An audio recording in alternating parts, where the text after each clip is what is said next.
Welcome back dear student. Nirmal PG college की online classes में एक बार फिर से मैं आपका हार्दिक स्वागत करता हूं। देखिए बच्चों, हम बात कर रहे थे आयन विभव के बारे में और आयन विभव में कुछ क्वेश्चंस को सॉल्व कर रहे थे कि किस प्रकार के क्वेश्चन आपके एग्जाम में पूछे जा सकते हैं। जिस प्रकार के क्वेश्चन मैं आपको करा रहा हूँ ठीक उसी प्रकार के क्वेश्चन आपके एग्जाम में पूछे भी जाते हैं, और अगर नहीं भी पूछे जाएँ तो वो डायरेक्ट ही पूछ सकता है कि आयन विभव क्या होता है, आयन विभव को प्रभावित करने वाले कारक बताइए तथा इसके कुछ अपवादों को समझाइए। तो वो तो आपसे कैसे भी पूछ सकता है। ठीक है, तो देखिए हमारा जो कल मैंने आपको एक क्वेश्चन दिया था लास्ट में, वो क्वेश्चन था कि 5D श्रेणी के तत्वों का आकार 4D श्रेणी के तत्वों के समान होता है, लेकिन उसके बावजूद भी 5D श्रेणी का आयनन विभव 4D श्रेणी की तुलना में अधिक होता है। ऐसा क्यों? पहला क्वेश्चन तो ये था, और दूसरा क्वेश्चन मैंने दिया था कि 3D श्रेणी, 4D श्रेणी और 5D श्रेणी तीनों ही श्रेणियों के आयनन विभव को बढ़ते हुए क्रम में हमें लिखना है कि किसका आयनन विभव सबसे कम और किसका आयनन विभव सबसे ज्यादा होगा। ये दो क्वेश्चन मैंने आपको दिए थे और कहा था कि इन दो क्वेश्चनों को आपको खुद को सोचना है कि इसका आंसर क्या हो सकता है। देखिए कोई कठिन आंसर नहीं था, जिसने कर लिया वो बहुत अच्छी बात है और जिसने नहीं किया वो ध्यान से समझिएगा कि अगर हम बात करें 5D श्रेणी और 4D श्रेणी की, 4D श्रेणी और 5D श्रेणी की बात करें तो देखिएगा कि 4D श्रेणी जो है वो तो है यारी जरा निभा ये वाली, और यहाँ तक बात करें तो ये है ला हफ। हम जानते हैं कि लेंथेनम के बाद में 14 एफ ब्लॉक एलिमेंट या लेंथेनाइड तत्व आ जाते हैं। 14 लेंथेनाइड तत्वों के आने के कारण यहाँ पर हम अगर बात करें तो 14 प्रोटॉन्स की वृद्धि हो जाएगी। क्या हो जाएगी? 14 प्रोटॉन की वृद्धि हो जाएगी। 14 प्रोटॉन की वृद्धि होने के कारण आकार का मान क्या होना चाहिए? कम होना चाहिए। आकार का मान कम हो जाएगा। लेकिन एक दूसरा फैक्टर ये भी कार्य करता है कि यदि हम 4D श्रेणी से 5D श्रेणी में आएंगे तो n का मान इंक्रीज होगा, जिस वजह से आकार का मान या त्रिज्या का मान बढ़ जाएगा। एक फैक्टर त्रिज्या के मान को बढ़ाता है और दूसरा फैक्टर त्रिज्या के मान को कम करता है। यही कारण है कि लेंथेनाइड संकुचन के कारण, लेंथेनाइड संकुचन के कारण 4D व 5D श्रेणी का आकार लगभग समान बना रहता है। अब ठीक है, ये चीज तो मैं क्वेश्चन में बोल चुका हूं कि 4D और 5D श्रेणी का आकार लगभग समान रहता है, लेकिन मैंने एक बात ये भी बोली है कि 5D श्रेणी की आयोनाइजेशन एनर्जी ज्यादा होती है 4D श्रेणी की आयोनाइजेशन एनर्जी की तुलना में। तो इसका कारण क्या हो सकता है? देखिए जब हम 4D श्रेणी से 5D श्रेणी में आए हैं तो सीधा 32 प्रोटॉन्स की वृद्धि हुई है। कितने प्रोटॉन की? 32 प्रोटॉन की। वैसे 18 की होती है, लेकिन 14 लेंथेनाइड तत्व और आ गए, 14 प्रोटॉन की वृद्धि और यहाँ पर हो गई। इस वजह से टोटल कितने तत्वों की वृद्धि हुई? 32 प्रोटॉन्स की वृद्धि हुई है। ठीक है, ऊपर से नीचे आने पर सीधा 32 प्रोटॉन की वृद्धि हुई है। कहने का मतलब क्या हुआ कि यहाँ की तुलना में प्रोटॉन्स की संख्या बहुत ज्यादा है, नाभिक पर आवेश बहुत ज्यादा है। ठीक है, आकार का मान समान है क्योंकि यहाँ पर दोनों फैक्टर ने एक दूसरे को कैंसिल कर लिया, लेकिन प्रोटॉन्स की संख्या तो अभी भी नीचे वाले ऑर्बिटल में लेंथेनाइड कक्षकों के आ जाने के कारण बहुत ज्यादा है। चूंकि प्रोटॉन की संख्या ज्यादा है, आकार समान है, प्रोटॉन की संख्या ज्यादा है, अतः अधिक प्रोटॉन बाह्यतम कोश के इलेक्ट्रॉन पर आकर्षण बल बहुत ज्यादा लगाएंगे। 5D श्रेणी में यहाँ कितने 32 प्रोटॉन की वृद्धि हुई है। 32 प्रोटॉन्स की वृद्धि होने के कारण यहाँ पर हम अगर बात करें तो नाभिक का आकर्षण बल बाह्यतम कोश के इलेक्ट्रॉन पर बहुत ज्यादा लगेगा, जिसके कारण बाह्यतम कोश से इलेक्ट्रॉन निकालने के लिए हमें बहुत ज्यादा ऊर्जा देनी पड़ेगी। इसलिए हम कह सकते हैं कि 5D श्रेणी में 32 प्रोटॉन्स की वृद्धि होने के कारण 5D श्रेणी का आयनन विभव 4D श्रेणी की तुलना में अधिक होता है। अब हमारे सामने बात आती है कि 3D श्रेणी और 4D श्रेणी और 5D श्रेणी तीनों का हमें बढ़ता हुआ क्रम लिखना है कि किसका आयनन विभव सबसे ज्यादा और किसका आयनन विभव सबसे कम होगा। बढ़ता हुआ लिख दो चाहे घटता हुआ लिख दो, वो आपकी मर्जी है। देखिए हम ये तो देख ही चुके हैं कि 5D श्रेणी का आयनन विभव सबसे ज्यादा होता है। 5D श्रेणी का आयनन विभव सबसे ज्यादा होता है, ये हम देख चुके हैं। ठीक है, 4D और 5D में से हम जानते हैं कि अगर ऊपर से नीचे आया जाए अगर ऊपर से नीचे आया जाए तो पहले 3D श्रेणी पड़ती है, फिर 4D श्रेणी पड़ती है, फिर 5D श्रेणी पड़ती है। ऊपर से नीचे आने पर आयन विभव का मान क्या होना चाहिए? कम होना चाहिए, क्योंकि आकार का मान बढ़ता है, इस वजह से आयन विभव का मान कम होना चाहिए। इस वजह से हम कह सकते हैं कि 3D श्रेणी का आयन विभव सबसे ज्यादा, फिर 4D और फिर 5D का। ऐसा होना चाहिए था, लेकिन ऐसा नहीं होता। वास्तविकता में क्या होता है कि 4D और 5D की अगर बात करें तो 5D श्रेणी का आयन विभव बहुत ज्यादा होता है। 5D श्रेणी का आयन विभव का मान बहुत ज्यादा होगा। लेकिन अगर हम बात करें 3D श्रेणी और 4D श्रेणी की, तो 3D श्रेणी और 4D श्रेणी में चूंकि कोई लेंथेनाइड तत्व एंथेनाइड तत्व नहीं आते, यहाँ पर सामान्य रूल फॉलो होगा कि ऊपर से नीचे आने पर आयन विभव का मान कम हो जाता है। इस वजह से 3D श्रेणी का आयन विभव ज्यादा होगा 4D श्रेणी की तुलना में। 3D श्रेणी का आयन विभव 4D श्रेणी की तुलना में ज्यादा होगा। अतः जो आयन विभव का क्रम होगा वो क्या होगा? 5D श्रेणी का आयन विभव सबसे ज्यादा, फिर 3D श्रेणी का आयन विभव, और उसके बाद 4D श्रेणी का आयन विभव सबसे कम होता है। ठीक है, वापस से समझ लीजिए, सारी चीजें उल्टी उल्टी हो रही हैं। आप सोच रहे होंगे ऐसा क्यों हो रहा है, तो हर चीज का कारण भी है। पहले हमारा क्वेश्चन था कि 4D और 5D श्रेणी का आकार लगभग बराबर, लेकिन उसके बावजूद भी 5D श्रेणी का आयन विभव 4D श्रेणी के आयन विभव की तुलना में अधिक होता है। उसका कारण मैं आपको बता चुका हूं कि 5D श्रेणी में 32 प्रोटॉन्स की वृद्धि हो जाती है। कितने प्रोटॉन्स? 5D श्रेणी में 32 प्रोटॉन्स की वृद्धि हो जाती है। 32 प्रोटॉन्स की वृद्धि होने के कारण हम कह सकते हैं कि 5D श्रेणी का आयन विभव बहुत ज्यादा हो जाएगा 4D श्रेणी से, यहां तक कि 3D श्रेणी से भी। ठीक है, और 3D और 4D की अगर हम बात करें तो 3D और 4D में कोई लेंथेनाइड तत्व, कोई एंथेनाइड तत्व नहीं आते। इस वजह से इनका जो सामान्य रूल है, सामान्य नियम है आयन विभव का, वही रूल फॉलो होगा, वही नियम फॉलो होगा, और 4D श्रेणी का आयन विभव 3D श्रेणी की तुलना में कम होगा। इस वजह से जो क्रम हो जाएगा वो हो जाएगा 5D श्रेणी का आयन विभव सबसे ज्यादा, फिर 3D श्रेणी, और फिर 4D श्रेणी का आयन विभव हो जाएगा। ठीक है, ये हमने बात की 3D श्रेणी, 4D श्रेणी और 5D श्रेणी, या कह सकते हैं संक्रमण तत्वों की या डी ब्लॉक एलिमेंट्स की बात की। ठीक है, तो यहाँ पर हमें पता लग गया कि किस प्रकार से आयोनाइजेशन एनर्जी या आयन विभव में परिवर्तन होगा और उसका क्या कारण होगा, ये मैंने आपको बता दिया है। अब देखिए, मेरा जो नेक्स्ट क्वेश्चन है वो है कि प्रथम वर्ग के तत्वों के द्वितीय आयन विभव का मान प्रथम आयन विभव की तुलना में अधिक होता है। कल या परसों की क्लास में, 3-4 क्लास पहले मैंने आपको ये बताया था कि M से जब M+ बनता है, एक इलेक्ट्रॉन बाहर निकलता है, उसे अपन कहते हैं आयोनाइजेशन एनर्जी प्रथम। इसी प्रकार जब M+ से एक और इलेक्ट्रॉन निकलता है, M2+ बनता है, इलेक्ट्रॉन बाहर निकलता है, इसे हमने कहा आयोनाइजेशन एनर्जी सेकंड। इसी प्रकार जब M2+ से एक और इलेक्ट्रॉन निकला, M3+ बना, एक और इलेक्ट्रॉन बाहर निकल गया, इसे मैंने कहा आयोनाइजेशन एनर्जी थर्ड। देखिए, इनकी अगर बात करें तो जैसे जैसे इलेक्ट्रॉन बाहर निकलते गए हैं, प्रभावी नाभिकीय आवेश का मान बढ़ जाता है। प्रभावी नाभिकीय आवेश का मान क्यों बढ़ जाता है? इसका कारण है कि इलेक्ट्रॉन की संख्या लगातार कम होती जा रही है। अब उसी नाभिकीय आवेश को कम इलेक्ट्रॉन आकर्षित करने पड़ रहे हैं, इस वजह से प्रभावी नाभिकीय आवेश का मान बढ़ जाएगा। प्रभावी नाभिकीय आवेश का मान बढ़ने के कारण जैसे जैसे आयोनाइजेशन एनर्जी का मान बढ़ता जाएगा, जैसे जैसे प्रभावी नाभिकीय आवेश का मान बढ़ता जाएगा, आयोनाइजेशन एनर्जी का मान भी बढ़ता जाएगा।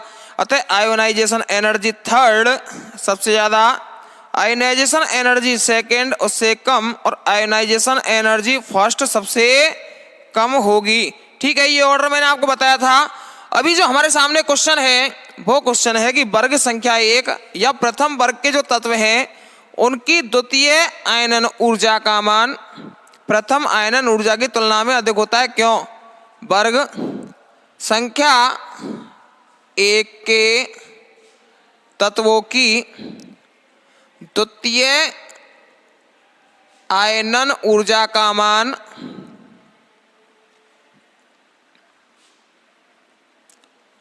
प्रथम आयनन ऊर्जा की तुलना में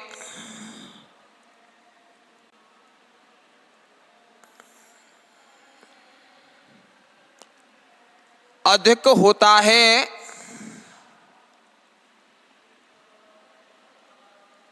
क्यों?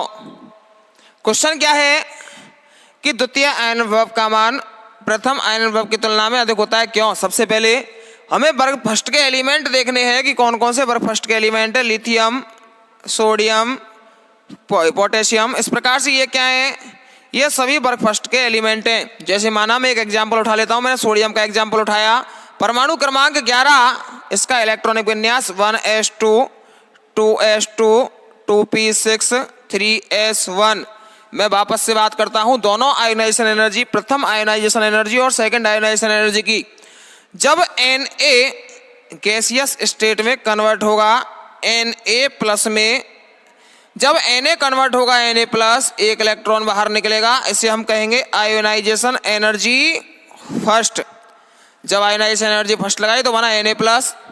अब इस Na प्लस में से यदि एक और इलेक्ट्रॉन बाहर निकल जाए तो Na2 प्लस बनेगा, प्लस इलेक्ट्रॉन बाहर निकल जाएगा। हम क्या कह रहे हैं कि द्वितीय आयनन ऊर्जा का मान IE सेकंड का मान IE फर्स्ट की तुलना में बहुत ज़्यादा होता है। कितना?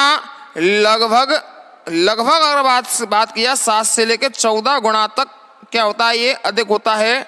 तो हमें बताना है ऐसा क्यों होता है। देखिए, जब हमने Na पर ऊर्जा दी, ऊर्जा लगाई, इसके बाह्यतम कोश से 3s से एक इलेक्ट्रॉन को बाहर निकाला तो Na प्लस बना। इस Na प्लस में अगर यहाँ देखा जाए तो 3s में एक इलेक्ट्रॉन है, यहाँ से एक इलेक्ट्रॉन इसलिए बाहर निकला क्योंकि इस इलेक्ट्रॉन के बाहर निकलते ही इसे अक्रिय गैस विन्यास मिल जाएगा, क्योंकि इसको हम ऐसे भी लिख सकते हैं नियॉन 3s1। जैसे ही एक इलेक्ट्रॉन बाहर निकला, एक इलेक्ट्रॉन के बाहर निकलते ही इसे अक्रिय गैस विन्यास मिल गया। इस वजह से अपने अक्रिय गैस को प्राप्त करने के लिए, अक्रिय गैस विन्यास को प्राप्त करने के लिए इसने एक इलेक्ट्रॉन आसानी से बाहर निकाल दिया, जिसे हमने आयोनाइजेशन एनर्जी फर्स्ट कहा। क्या कहा इसे हमने? प्रथम आयोनाइजेशन एनर्जी कहा। अब यदि इस Na प्लस का इलेक्ट्रॉनिक विन्यास देखा जाए तो इसका विन्यास होगा 1s2 2s2 2p6। यह नियॉन अक्रिय गैस का विन्यास है, या नियॉन जैसा अक्रिय गैस विन्यास है। यहाँ से इलेक्ट्रॉन निकालने के लिए हमें बहुत ज़्यादा ऊर्जा देनी पड़ेगी, क्योंकि किसी भी आवर्त में अक्रिय गैस विन्यास का जो इलेक्ट्रॉनिक विन्यास होता है वह सर्वाधिक स्थायी होता है। इसका यह क्या है, सर्वाधिक स्थायी स्टेट में है, अक्रिय गैस विन्यास में है। यहाँ से एक और इलेक्ट्रॉन निकालने के लिए हमें अधिक ऊर्जा देनी पड़ेगी। इसलिए आयोनाइजेशन एनर्जी सेकंड का मान आयोनाइजेशन एनर्जी फर्स्ट की तुलना में क्या होगा? ज़्यादा होगा। ठीक है, आयोनाइजेशन एनर्जी सेकंड का मान आयोनाइजेशन एनर्जी फर्स्ट की तुलना में क्या होगा? ज़्यादा होगा। अब देखिए, ये हमने ये वाला क्वेश्चन हो गया। अब कुछ एक दो क्वेश्चन और हैं, उन क्वेश्चंस को भी देख लेते हैं अपन। क्वेश्चन किसी भी प्रकार से आपसे बना सकता है, ऐसा नहीं है कि आपकी किताब में दिया गया है, आपने कहीं पे पढ़े वही क्वेश्चन पूछे जाए, और मैं बता रहा हूँ वही क्वेश्चन पूछे जाए। क्वेश्चन आपसे कैसे भी बना सकता है। ये तो मैं कुछ क्वेश्चन आपको कि जहाँ से पूछे जाने की लगभग इन्हीं क्वेश्चनों की पॉसिबिलिटी रहती है, इनसे बाहर नहीं पूछा जाएगा, लेकिन फिर भी एक तरीका होता है जिससे आपको पता लग जाए कि किस क्वेश्चन का आंसर किस प्रकार से देना है। अब देखिए अगला क्वेश्चन, एक वर्ग के हल्के तत्वों में भारी तत्वों की तुलना में आयनन ऊर्जा में कमी अधिक होती है, क्यों? क्वेश्चन देख लीजिए पहले। एक वर्ग के हल्के तत्वों में भारी तत्वों की तुलना में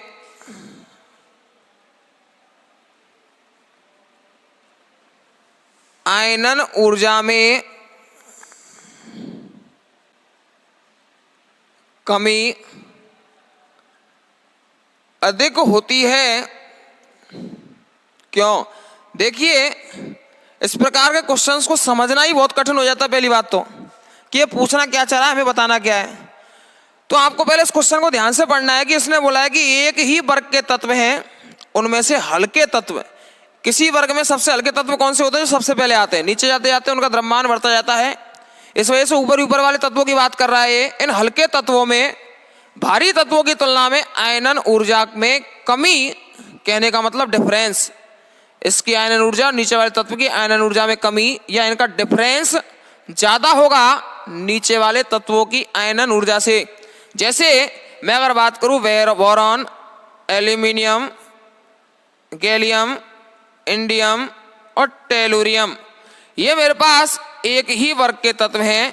अगर इसी वर्ग के तत्वों की बात की जाए तो देखिए हम जानते हैं कि जब अपन एक वर्ग से दूसरे वर्ग में जाते हैं, सॉरी वर्ग के एक तत्व से दूसरे तत्व में जाते हैं, तो प्रारंभ में अगर अपन देखें, जब मैंने आपको आकार पढ़ाया था, साइज पढ़ाई थी, तो प्रारंभ में बोरॉन से जाकर एल्यूमिनियम तक तो इनके आकार में सर्वाधिक वृद्धि होती है। क्या होती है?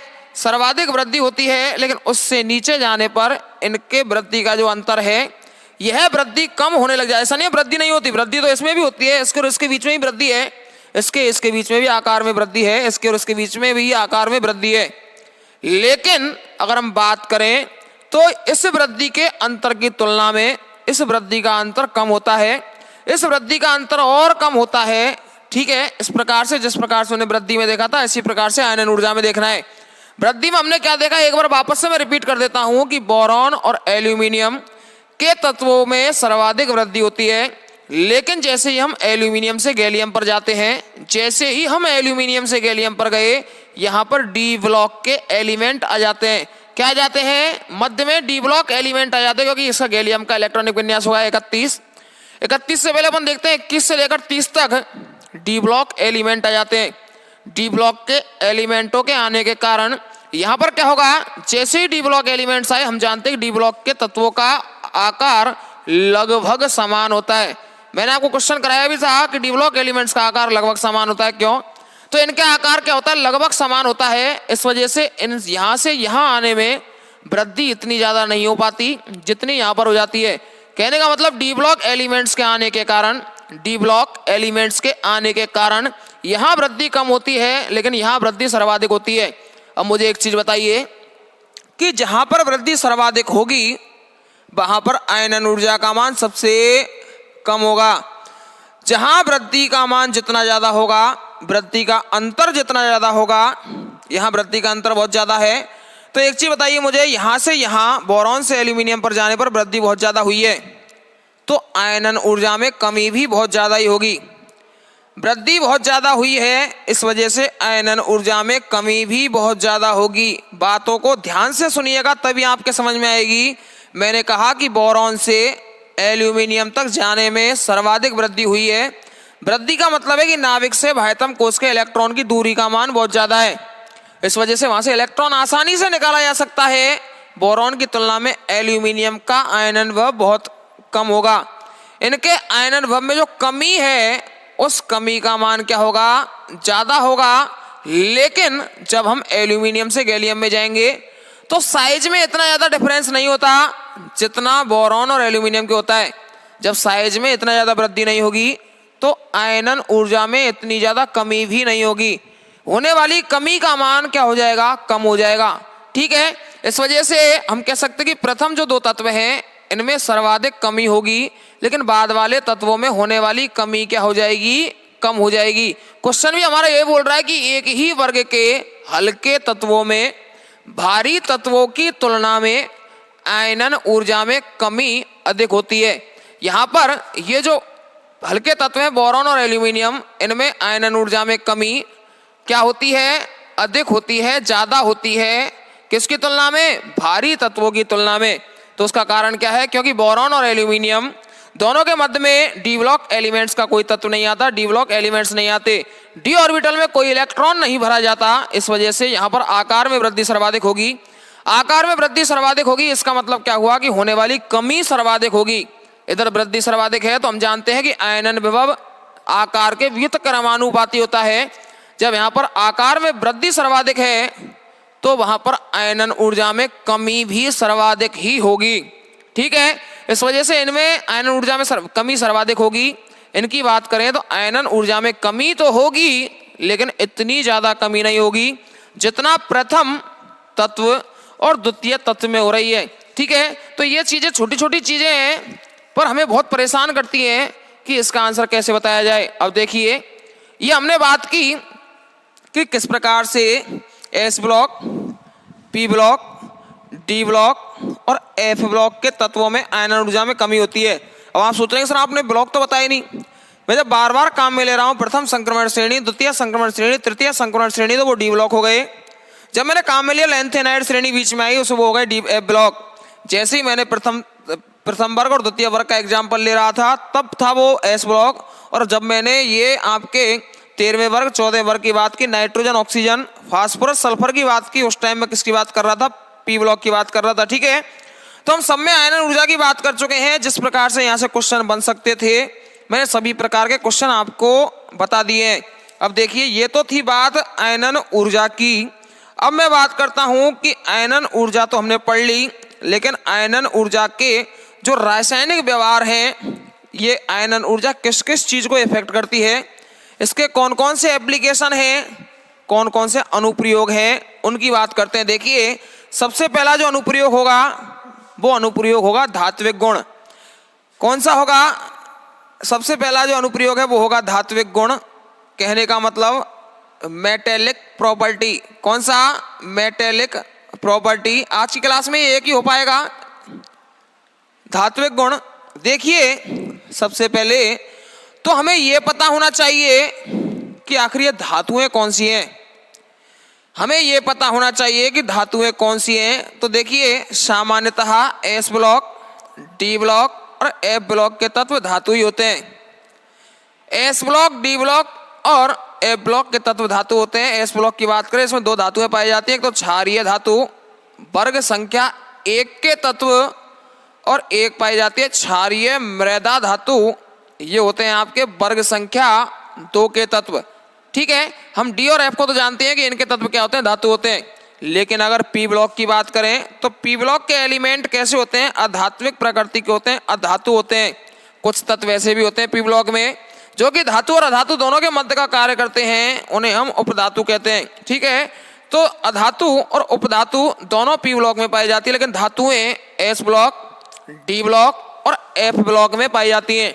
धातुएं कहते कैसे हैं? तो ऐसा कोई भी परमाणु, ऐसा कोई भी तत्व जो कि इलेक्ट्रॉन त्यागने की प्रवृत्ति रखता हो, आसानी से धनात्मक चार्ज अपने ऊपर ला देता हो, उसे हम धातु कहते हैं। वापस से सुनिए, धातु हम किसे कहेंगे? ऐसा कोई भी तत्व जो कि इलेक्ट्रॉन त्यागने की प्रवृत्ति रखता है, उन्हें हम क्या कहते हैं? धातु कहते हैं। जो कि आसानी से इलेक्ट्रॉन त्याग देता है और धनात्मक चार्ज अपने ऊपर ले लेता है, उसे हम कहते हैं धातु। ठीक है, इसका मतलब क्या हुआ कि धात्विक गुण हम अगर देख रहे हैं तो ऐसे तत्व जो कि आसानी से इलेक्ट्रॉन त्याग देंगे, उनमें धात्विक गुण अधिक होंगे। क्योंकि हम जानते हैं कि इलेक्ट्रॉन त्यागने का गुण ही क्या होती है? धात्विक गुण होता है।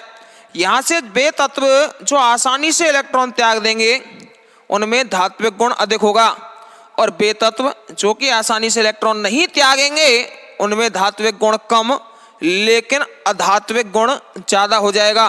तो हम कह सकते हैं कि आयनन ऊर्जा के माध्यम से हम धात्विक गुण और अधात्विक गुण का पता लगा सकते हैं। यदि आयनन ऊर्जा का मान कम है, या हम कह सकते हैं कि कम ऊर्जा देने पर यदि इलेक्ट्रॉन को बाहर निकाला जा सकता है, धनायन में परिवर्तित किया जा सकता है, तो आयनन ऊर्जा का मान कम होने पर धात्विक गुण क्या होंगे? अधिक होंगे। ठीक है, आयनन ऊर्जा का मान कम होने पर धात्विक गुण क्या होंगे? अधिक होंगे। क्यों? क्योंकि थोड़ी सी ऊर्जा दी, इलेक्ट्रॉन बाहर निकल गया, धातु बन गई। लेकिन यदि आयनन ऊर्जा का मान अधिक है, हमें यदि अधिक ऊर्जा देनी पड़ रही है धातु बनाने के लिए, इसका मतलब धात्विक गुण क्या हो जाएंगे बेटा? कम हो जाएंगे। ठीक है, तो ये चीज आपको ध्यान रखनी है कि जो तत्व या जो परमाणु जितनी आसानी से इलेक्ट्रॉन त्याग देगा, जितनी आसानी से इलेक्ट्रॉन को बाहर निकाल देगा, वह तत्व उतना ही अधिक धात्विक प्रकृति का होगा, और जो तत्व जितना कठिनाई से इलेक्ट्रॉन निकालेगा, उसमें धात्विक गुण उतने ही कम होंगे। ठीक है, यहां पर अगर हम बात करें आयनन ऊर्जा, ऐसे तत्व जिनकी आयनन ऊर्जा कम है, वो आसानी से इलेक्ट्रॉन त्याग देंगे, उनमें धात्विक गुण अधिक होगा, और ऐसे तत्व जिनकी आयनन ऊर्जा अधिक है, वो उनका धात्विक गुण क्या होगा? कम होगा। या हम सीधा सीधा बात करें तो हम सीधा सीधा बोल सकते हैं कि धात्विक गुण इनवर्सली प्रोपोर्शनल होते हैं। किसके? धात्विक गुण इनवर्सली प्रोपोर्शनल होते हैं आयनन ऊर्जा के। किसके? आयनन ऊर्जा के धात्विक गुण इनवर्सली प्रोपोर्शनल होते हैं। कहने का मतलब आयनन ऊर्जा कम होने पर धात्विक गुण अधिक, और आयनन ऊर्जा अधिक होने पर धात्विक गुण कम हो जाते हैं। ठीक है, तो ये चीज आपको ध्यान रखनी है कि धात्विक गुणों के बारे में, कि धात्विक गुणों को हम किस प्रकार से देख सकते हैं।